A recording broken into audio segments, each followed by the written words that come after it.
Here comes Moses. Here comes the quarterback, Burrow. Looking for a block, and he got it up in the front by Hopkins into the end zone.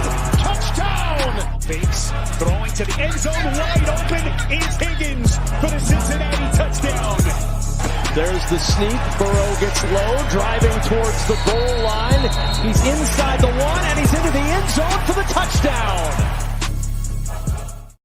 Welcome to New Stripe City, a YouTube channel for diehard Bengals fans. I'm your host, Ace Boogie, and I have a special guest with me, One Bar, to preview the Cincinnati Bengals versus the Minnesota Vikings Week 1. One Bar, how you doing today, bro? I am doing good. I'm looking forward to it, man. Definitely. So if you guys aren't following this guy, we'll have a link in the description for his channel. I just did a preview with him, so be sure to check that out. But we're here to get some of the insight from the Minnesota Vikings. Obviously, this is a tough matchup for us. Week 1, Mike Zimmer's coming home to Cincinnati. Just One Bar, what are your thoughts of the Minnesota Vikings just as a team in 2021? Man, it's a mixed bag. It is mixed bag. Offensively, a lot of the same pieces are coming back. I mean, you got to. There's no way you can't get excited about being very top heavy at wide receiver with Thielen, Justin Jefferson. Obviously, we got Dalvin Cook. So offensively, things are feeling good. When we get to the offensive line, things get a little sketchy. It's going to be very interesting. We moved Ezra Cleveland over to left guard, his second position change since coming into the league. Garrett Bradbury, first rounder, who has not really lived up to that first round billing.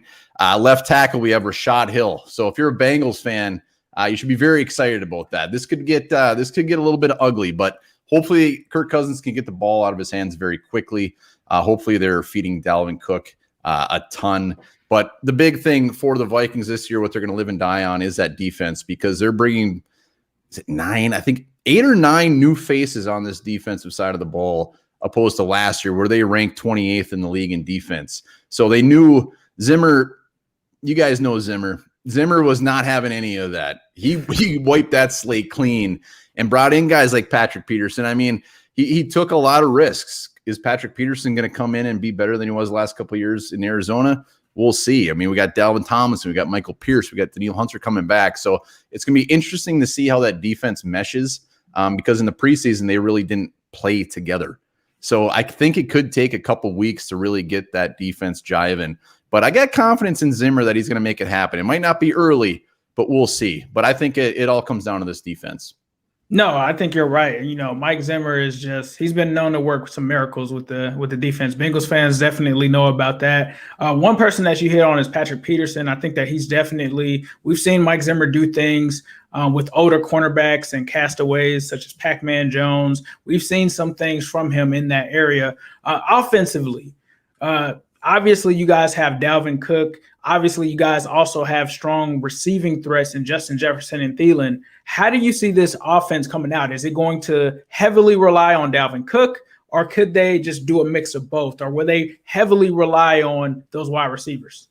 Man, it's a great question because week in and week out, it's very interesting. I mean, I think they're going to really, really heavily rely on Dalvin Cook right off the bat. And then hopefully take advantage of a guy like Eli Apple out there, and pick apart whoever is on him. But they're gonna feed Dalvin Cook, and Dalvin Cook's gonna be hungry. He wasn't out there at all in the preseason, and last year he absolutely lit it up. So I can't see them going too far away from that.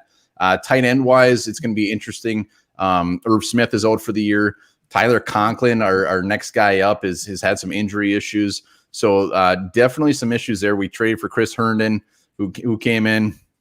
We'll see what that brings, and Brandon Dillon. But I see him coming out, pounding that thing to Dalvin Cook, and then hopefully Kirk Cousins gets enough time to let that thing rip, because Justin Jefferson, while I don't see him living up to the actual numbers of last year, I think he will have a better season. There's no reason not to expect that. Definitely. You talked about Kirk Cousins, and I feel like sometimes Kirk Cousins gets a bad rep, and I think that he's actually underrated as a passer. What are your thoughts just on Kirk Cousins, and how does your fan base really feel about him? Man, I don't know if it's just the Vikings or every fan base has the same thing, but they're not very nice to him, and I'm on the opposite side of things. Kirk Cousins, I don't think he's a top 10 quarterback by any means. I think he's probably on the fringe of like 12, 13, which for me, that's just fine. The Vikings have tried to draft quarterbacks in the past. They've proven they cannot draft a quarterback and develop him. So we had to go and pay a ton of money for a guy like Kirk Cousins. And I'm at peace with that because I knew we were just going to continue to swing and miss. So right. Kirk Cousins, I think he's a damn good quarterback. I think he has enough to get the job done. Yes, he needs pieces around him.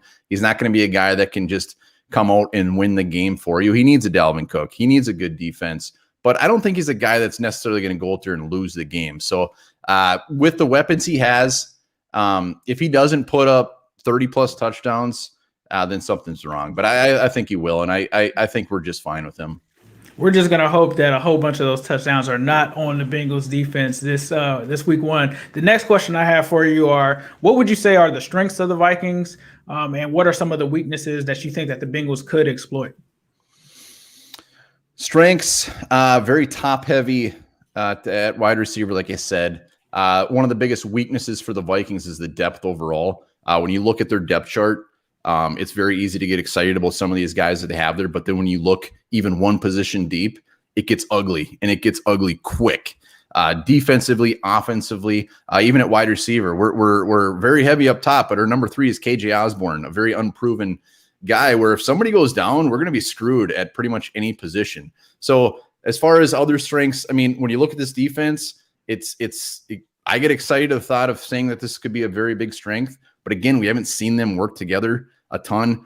I mean, Kendricks in the middle is fantastic. Harrison Smith as safety, one of the most underrated guys that I feel in the NFL. Our run defense should be damn good with Michael Pierce and Dalvin Tomlinson in the middle. Weaknesses, no doubt about it. Offensive line, it's going to be a tough road. Christian Darrisaw, who we took in round 1, has been injured. He's finally practicing, but he's not going to be out there week 1. He probably won't be out there for a couple of weeks. And then tight end, and that's about the biggest weaknesses. I'll be curious to see what Nick Vigil brings to the squad. You guys are very familiar with him, former fourth rounder. Yeah. So we'll see what he can bring to the team. My expectations are I look at him as kind of like some vanilla pudding. It's not great. It's not horrible. Hopefully, yeah. If you keep it right there, you should be good with Nick Vigil. That's all I'll say. Is I remember some Bengals fans were calling him, because I think Vontaze Burfict called him Luke after Luke Kuechly, and he was not Luke Kuechly. I'll just let you know that. He was nowhere near that at all whatsoever. So if you have vanilla expectations, that should be good. I will say special teams as well, definitely a weakness.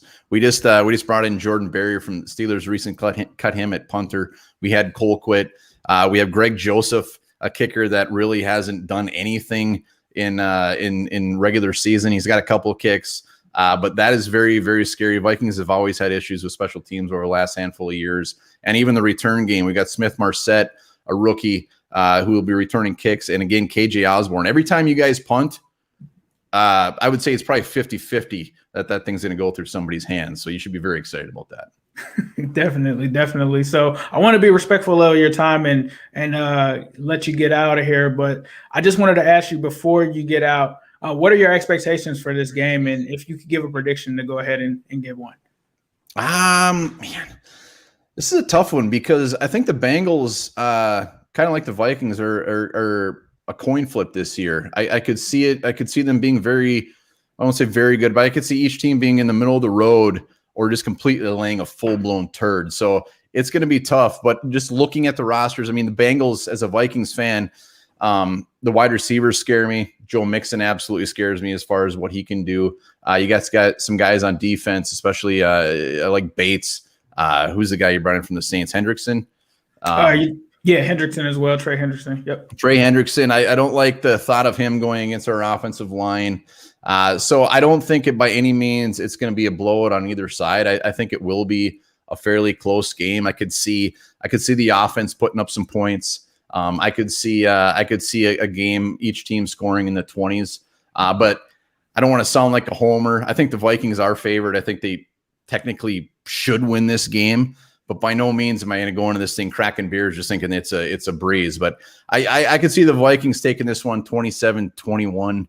Somewhere around there, but I could see a lot of yards on both offenses. Definitely. One bar before we let you go, please let the Bengals fans know where they can find your stuff, especially with them scouring YouTube and the internet to try to find any kind of insight on the Vikings.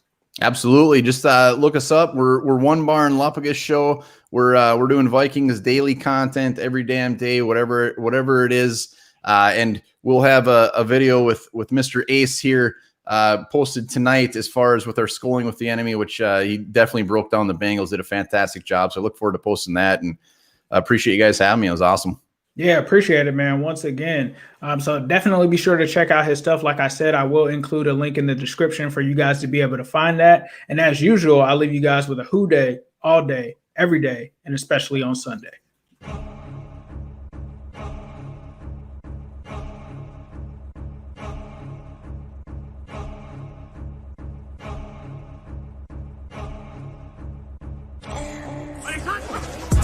Here comes Moses. Here comes the quarterback, Burrow. Looking for a block, and he got it up in the front by Hopkins into the end zone. Touchdown! Fakes, throwing to the end zone, wide open is Higgins for the Cincinnati touchdown. There's the sneak. Burrow gets low, driving towards the goal line. He's inside the one, and he's into the end zone for the touchdown.